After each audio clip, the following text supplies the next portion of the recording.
বাংলা আমি এটা এক্সপেক্ট করি না প্রাইম মিনিস্টারের কাছ থেকে।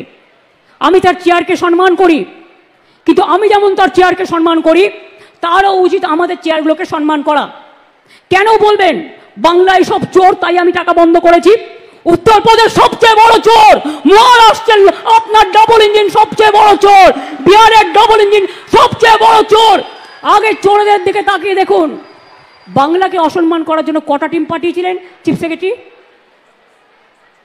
186টা টিম পাঠিয়েছিল। Can you imagine? সব প্রশ্নের উত্তর দেওয়ার পরেও আপনারা নাম্বার কাটছেন আর বাংলাকে চোর বলছেন। চোরের গদ্দারদের নিয়ে আপনারা মিটিং করছেন আর আপনারা বাংলাকে চোর বলছেন। মমতা বন্দ্যোপাধ্যায় যে 2011-তে পরিবর্তনের রথে চড়ে মুখ্যমন্ত্রী হয়েছেন, তার সাথে আমিও ছিলাম, আমারও খুব একটা কম ভূমিকা ছিল না।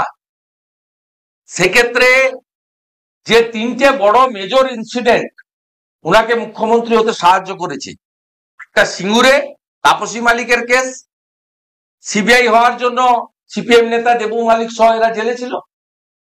সেকেন্ড, নন্দীগ্রামের কেস, জননী ইটভাটা, সিবিআই হওয়ার জন্য আর্মস অ্যামুনেশন উদ্ধার হয়, এতজন জেলের ভিতরে যায়, অ্যারেস্ট হয় জননী ইটভাটা থেকে, কোয়ার্টার উইথ আর্মস, সিবিআই উদ্ধার করেছে। থার্ড হচ্ছে নেতাই 2011 7 জানুয়ারি, সেটাও কলকাতা হাইকোর্ট সিবিআই দিয়েছিল বলে আজকে ফুল্লরা মন্ডল, খলিলুদ্দিন, ডালিম পান্ডে, অনুজ পান্ডে সব 10 বছর ধরে জেল খেটেছে। আপনি অ্যানালাইসিস করুন, মমতা বন্দ্যোপাধ্যায় তো সিবিআই ইনভেস্টিগেশনের সরাসরি সুফল পেয়েছেন।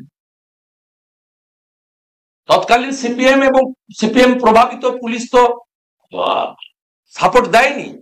14ই মার্চ 2007 তো পুলিশকেও দেখা গেছে, এন রমেশ বাবুকে, অরুণ গুপ্তাকেও দেখা গেছে